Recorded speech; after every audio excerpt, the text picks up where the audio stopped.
खड़गे साहब आपका समय आएगा। गार्गे जी, सभापति महोदय, get your time. Please wait. गार्गे ji, you are going to get your time. Please wait. Let him speak.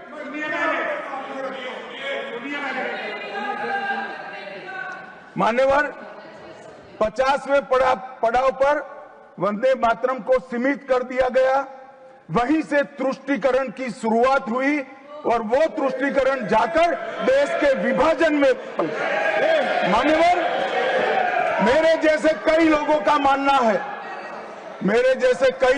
मानना है कांग्रेस पार्टी को पसंद आए ना आए, अगर वंदे मातरम के तुष्टीकरण की नीति के तहत 2 टुकड़े न करते तो देश का बंटवारा नहीं होता और देश पूरा होता।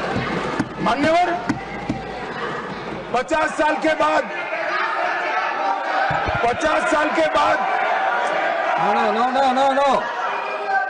No, nothing will go on record except Honorable Minister's speech. Please. मान्यवर, 50 साल के बाद वंदे मातरम 100 साल का हुआ। सबको था कि 100 साल मनाए जाएंगे, मगर 100 साल हुआ तब वंदे मातरम का महिमा मंडन का सवाल ही नहीं था, क्योंकि वंदे मातरम बोलने वाले जो सारे लोग थे उनको इंदिरा जी ने जेल में बंद कर दिया। इस देश में आपातकाल लगाया गया। विपक्ष के लाखों लोगों को, लाखों समाज सेवियों को, स्वयंसेवी संगठन के लोगों को जेल में भर दिया गया।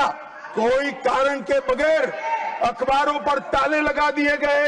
यहां तक कि आकाशवाणी में उस वक्त एक ही माध्यम था, आकाशवाणी में किशोर कुमार की आवाज ही नहीं आती थी, ड्यूएट गाने भी लता जी की आवाज में ही आते थे। मान्यवर, पूरे देश को जब वंदे मातरम 100 साल का हुआ, पूरे देश को बंदी बनाकर रख दिया। और कल 150वां साल है।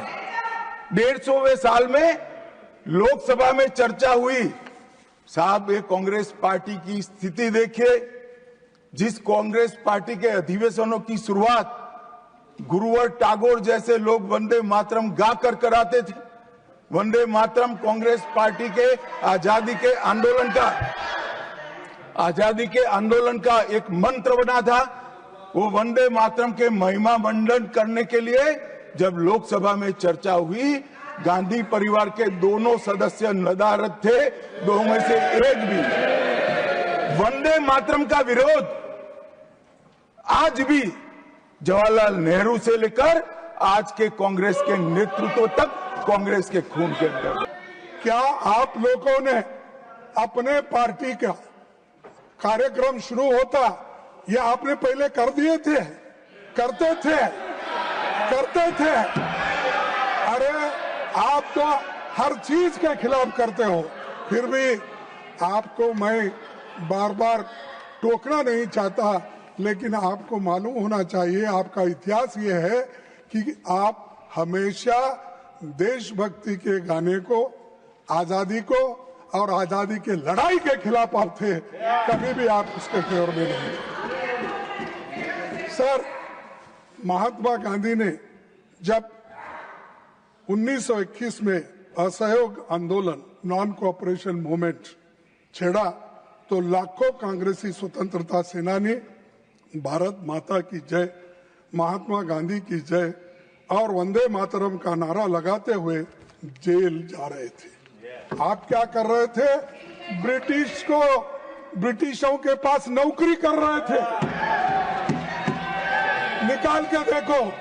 अरे, और आप हमको देशभक्ति सिखाते हो, हमको पैट्रियोटिज्म सिखाते हो। अरे, पहले तो आप पैट्रियोटिज्म के नाम से डरते थे और सिर्फ सेवा करना ब्रिटिशरों का जानते थे। इसीलिए अरे माफीनामा पिलाता हूं भाई, बाद में वो तो उनके गुरु का है। सभापति जी, मैं कहना चाहूंगा कि पीएम मोदी जवाहरलाल नेहरू जी का अपमान करने का कोई मौका नहीं छोड़ते और वैसा ही होम मिनिस्टर नहीं छोड़ते, क्योंकि उनके पीछे पीछे है ना, वो आगे आगे इन्हों पीछे पीछे। तो ये नेचुरली ये हमेशा कि इसीलिए वो हमेशा कांग्रेस का गिला करते हैं और हमारे पार्टी के बारे में, नेताओं के बारे में, यहाँ तक कि हर कांग्रेस के लीडर का अपमान करने का मौका नहीं छोड़ते।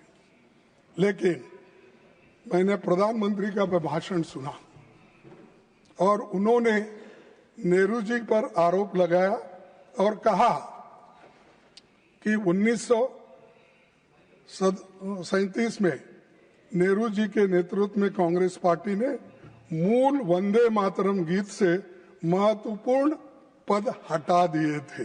अभी जिसका जिक्र उन्होंने किया, यहाँ तक भी किया कि मुसलमानों का नाम लेके उनको डर के वो हटा दिए, ये भी कहा उन्होंने। सर, ये बातें आप अब बता रहे हैं, जब आप मुस्लिम लीग के साथ मिलकर गवर्नमेंट किए, श्यामा प्रसाद मुखर्जी और मुस्लिम लीग मिलके आपने बंगाल में जो गवर्नमेंट की, कहाँ गया था देशभक्ति? कहाँ गया था आपका देशभक्ति? कहाँ थे आप लोग? क्या देश के लिए कोई?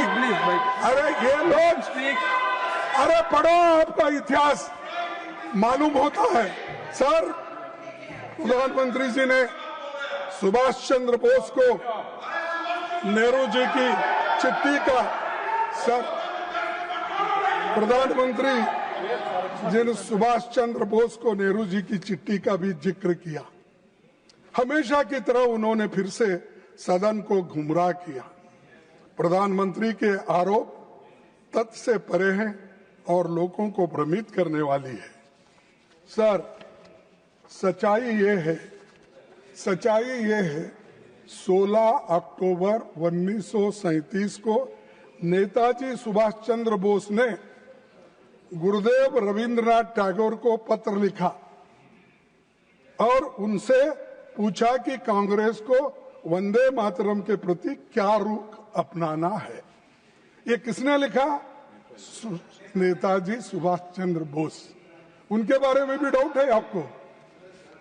इसके अगले दिन 17 अक्टूबर को नेताजी ने नेहरू जी को पत्र लिखा और सुझाव दिया कि नेहरू जी को इस विषय पर गुरुदेव से व्यक्तिगत रूप से मिलना चाहिए।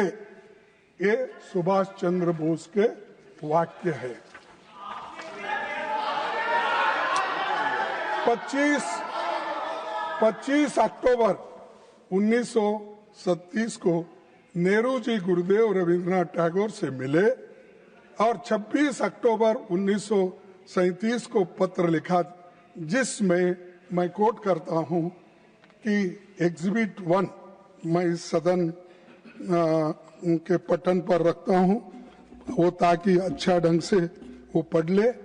मैं कौन है नहीं यहाँ पर, कोई रहता नहीं पटन, अरे कौन नहीं आया, ये पटन में रखता हूं और मैं कोट करता हूं रविंद्रनाथ टैगोर जी ने क्या कहा। In offering my own opinion about it, I am reminded that the privilege of originally setting its first stanza to the tune was mine. To me, the spirit of tenderness and devotion expressed in its first portion, the emphasis it gave to beautiful and beneficent aspects of our motherland, made a special appeal, so much so that I found no difficulty in disassociating it with the rest of the poem. I found no difficulty in disassociating it with the rest of the poem. The first two stanzas are such that it is impossible for anyone to take objection to. Remember, we are thinking in terms of national song. Remember, please, आप बैठिए. we are thinking in terms of national song for all India. This is Rabindranath Tagore's words. Are you against it? You want to condemn this? This is Rabindranath Tagore's stanza. He accepted it and that is continued. सभापति जी, सच्चाई ये है कि Congress working committee ने 28 अक्टूबर 1937 को गुरुदेव की इन्हीं शब्दों को सर्वसम्मति से पारित किया. कहां पर? तो ये जो इस प्रस्ताव पर सहमति व्यक्त करने वालों में प्रमुख नेताओं के नाम है, पढ़ता हूं. महात्मा गांधी जी, आपको ऑब्जेक्शन है? मौलाना आजाद जी, पंडित नेहरू जी, नेताजी सुभाष चंद्र बोस जी, डॉक्टर राजेंद्र प्रसाद जी, सरदार पटेल जी, जेपी कृपलानी जी, गोविंद वल्लभ पंत जी, ये सभी नेता लोग एक सहमति से उन्होंने कहा ये कांग्रेस वर्किंग कमेटी के प्रस्ताव के और ये प्रस्ताव में क्या है? The committee wishes to point out that the modern evolution of the use of the song as part of national life is of infinitely a greater importance. Therefore, the committee recommends that wherever Vande Mataram is sung at national gatherings, only the first two stanzas should be sung. With perfect freedom to organize to sing any other song of unobjectionable character can be sung. ये working committee में मंजूर हुई. क्या नेहरू जी अकेले थे? क्या गांधी जी नहीं थे? सुभाष चंद्र बोस नहीं थे? कृपलानी नहीं थे? मदन मोहन मालवीय नहीं थे? आजाद जी नहीं थे? इनका अपमान कर रहे हो आप, इन सब का अपमान कर रहे हो. और ये सभी बड़े नेताओं का सम्मिलित निर्णय था. फिर नेहरू जी को अकेले क्यों टारगेट करके प्रधानमंत्री वही बार बार बोलते हैं, यहाँ होम मिनिस्टर बोलते हैं. और इसका एक प्रति भी मैं आपके सामने रखूंगा. नंबर 2 यहाँ है. सर देख, ये दूसरा नंबर है, मैं ये भी पठन पे रखूंगा. प्लीज ये पढ़ लीजिए, क्योंकि आप नहीं पढ़े होंगे कांग्रेस का इतिहास. सिर्फ आप गोलवरकर का, मनुस्मृति का ये किताबें पढ़े हैं, ये भी जरा पढ़ो, इसीलिए मैं आपको दे रहा हूं. सर, इस मुद्दे पर एक नया विवाद खड़ा करके मोदी जी ने न केवल राष्ट्रीय नायकों का बल्कि विशेष रूप से गुरुदेव रविंद्रनाथ टैगोर का भी अपमान किया. यह नेताजी सुभाष चंद्र बोस का भी अपमान है, जिन्होंने वंदे मातरम को स्वतंत्रता संग्राम की धड़कन बना दिया. और उसी पूरी पीढ़ी का भी अपमान किया जिसने जेलों की यातनाएं नहीं सही, लाठियां खाई और इस गीत को अपने हृदय में रखकर देश के लिए प्राण न्यौछावर कर दिए. इसीलिए मोदी जी को, आपको देश से माफी मांगना चाहिए, जिन्होंने देश के आजादी के लिए लड़ा, अपनी जान दिया और सैकड़ों दिन जेल में रहे और हर तरीके की मुसीबत झेले. और भगत आज कुछ किए बिना, आप ना लड़े, कुछ भी नहीं, फुकट में आके बैठे हैं और आज ये बात बोल रहे हैं. और आजादी लाए हम, तो इसीलिए ये लोगों को उसका ये मालूम नहीं है वैल्यू. सर, सभापति जी, मैं सदन को याद दिलाना चाहूंगा कि हिंदू महासभा और आरएसएस ने स्वतंत्रता संग्राम में भाग नहीं लिया था। यही नहीं, उन्होंने भारत के संविधान की प्रतियां भी जला दी थी। उन्हें आपत्ति थी कि जो बाबा साहब अम्बेडकर ने संविधान बनाया था वो मनुस्मृति पर आधारित नहीं था, इसीलिए हम उसको मान्यता नहीं देंगे। और यहीं पर उसको जलाया गया दिल्ली में। उन्होंने महात्मा गांधी, पंडित नेहरू और अंबेडकर के पुतले यहीं रामलीला मैदान पे जलाए। ये इतिहास है, आप पढ़िए। और जो संविधान को मानने वाले नहीं हैं और हमसे बार बार कहते हैं कि तुम क्या किए, तुम क्या करें, क्या तुम्हारे घर में नौकरी करना, क्या किए देश के लिए करे। हमारे लोग मरे, जेल में गए।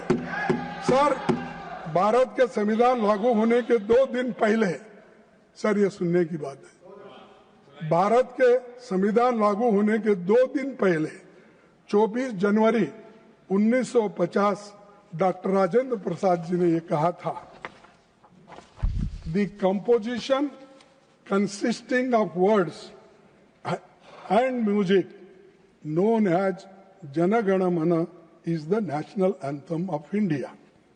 And the song Vande Mataram, which has played a historic part in the struggle for Indian freedom, shall be honored equally with Jana Gana Mana and shall have equal status with it. ये हमारे भूतपूर्व, हमारे राष्ट्रपति जी का है, इसको भी आप नकारते हैं।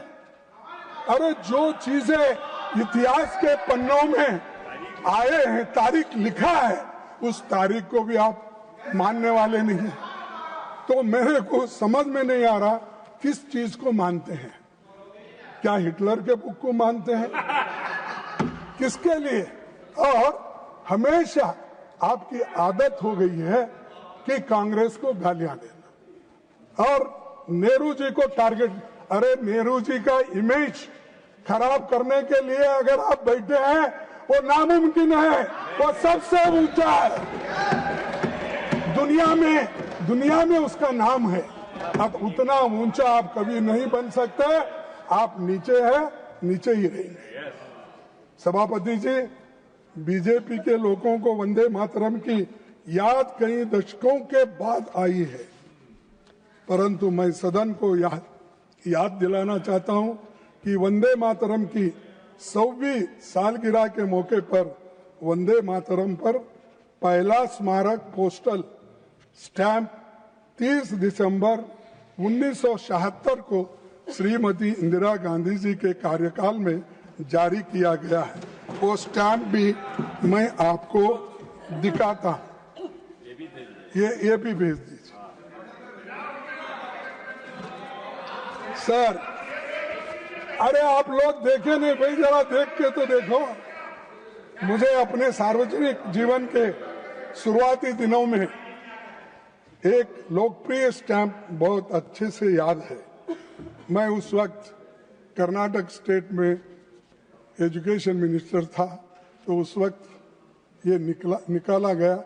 हम लोग भी वहां पर स्टेट में इसका फंक्शन करते। आपकी अनुमति से इस स्टैंप की एक प्रति दिखाना चाहता हूं। मैं अभी आपके पास भेज रहा हूं और वो आप उसको जरा देख लीजिए। ये तो इतिहास की बात थी जिसे प्रधानमंत्री जी को समझना चाहिए था। आज की चर्चा का संदर्भ वही होना चाहिए जो देशवासियों को वंदे मातरम की भावना का सही अर्थ और सम्मान समझा सके। सभापति जी, जब देश कहीं बड़ी समस्याओं जैसे आर्थिक संकट, बेरोजगारी, सामाजिक मुद्दे में से जूझ रहा है, तब भी प्रधानमंत्री की दिलचस्पी केवल चुनावी प्रचार में रहता है, ना कहीं ऐसे ध्यान भटकाने के सब चीजें इस सदन के सामने लाकर इसमें अपना समय देते हैं। सर, उन्होंने वंदे मातरम पर बहस केवल बंगाल चुनावों के ध्यान में रखकर ही की है, ये मेरा कहना है। ये उसी लिए तो आपने ये की। इस गलत फहमी में न रहे कि गुरुदेव रविंद्रनाथ टैगोर पर हमला करके असली मुद्दों से ध्यान हटाया जा सके। ये नहीं हो सकता। इस सदन का उद्देश्य यही होना चाहिए कि देश के सामने मौजूद ज्वलंत मुद्दे पर ध्यान केंद्रित किया जाए, क्योंकि भारत माता को सच्ची श्रद्धांजलि तभी होगी जब ये संसद जनता के मुद्दों और उनके समाधान के बारे में बहस करे। ये मेरा कहना है अध्यक्ष महोदय, इसीलिए मैं ये बातें उनके सामने रखी है। और दूसरी, सभापति जी, मुझे विशेष रूप से इस सरकार द्वारा भारतीय रुपये गिरते मूल्यों के बारे में कुछ बताना है, क्योंकि $1 की कीमत अब 90 रुपीस, 90 रुपए, इतना गिरा, अब वो नीचे गया। और आपके नेता, जब आप होम मिनिस्टर थे, आपके नेता जो चीफ मिनिस्टर थे, उन्होंने उस वक्त क्या कहा था, ये सुनने की तरह थोड़ी सी टॉलरेंस रखो। जब देश के सामने आर्थिक चुनौतियां खड़ी है, तब वंदे मातरम जैसे राष्ट्रगीत को लेकर राजनीतिक बहस करना केवल ध्यान भटकाने का प्रयास है। असली देशभक्ति वही है जो रुपए की गिरती कीमत और आम जनता की परेशानियों जैसी समस्याओं का समाधान ढूंढे, न कि केवल सिंबॉलिक और भाषणों तक सीमित रहे। आज के प्रधानमंत्री जी थे मोदी जी, और गृह मंत्री जी भी थे उस वक्त हमारे शाह साहब, और 212 में इस मुद्दे पर उन्होंने क्या कहा। इस मुद्दे पर उन्होंने कहा, देश जानना चाहता है किस मुद्दे पे, रुपए की कीमत जो घट रही है और डॉलर जो बढ़ रहा है कीमत उसका। उस वक्त क्या कहा मोदी जी ने, आपको तो मालूम होगा क्योंकि आप तो प्रमुख सलाहकार है और प्रमुख एग्जीक्यूटिव, प्राइम एग्जीक्यूटिव करने वाले नेता है, तो आपको तो पहला चाणक्य, क्या ठीक है, तो इधर भी एक चाणक्य बैठा, इधर भी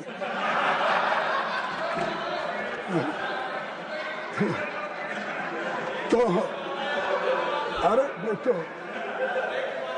देश जानना चाहता है। प्रधानमंत्री जी, ये उन्होंने कहा, देश जानना चाहता है। प्रधानमंत्री जी मनमोहन सिंह जी को कहते हैं, ऐसा क्या कारण है कि आज अकेला हिंदुस्तान का रुपया डॉलर के मुकाबले गिरता ही चला गया, और मैंने साफ मांग की है, यह सिर्फ आर्थिक कारणों से नहीं हुआ, ये आपकी भ्रष्ट राजनीति को दिल्ली से चली उसका इसके अंदर बहुत बड़ा रोल है। मैं बहुत गंभीरता से ये आरोप कर रहा हूं। क्या आपके पास भी ऐसा ही हुआ?